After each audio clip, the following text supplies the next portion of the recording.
Selamat petang, Cikgu. Selamat petang. Boleh saya tanya soalan? Boleh. Apakah kebaikan bila masuk KTPPS? Alright. Dulu saya mendapati pelbagai manfaat yang kita dapat.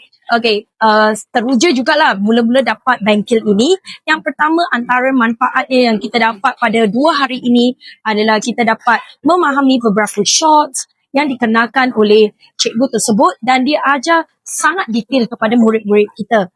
Dan selepas itu kita juga dapat menulis skrip yang betul menggunakan 5 teknik 5W 1 hit kan.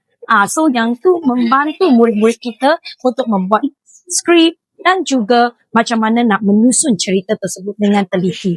Alright. Terima kasih, Cikgu. Terima kasih.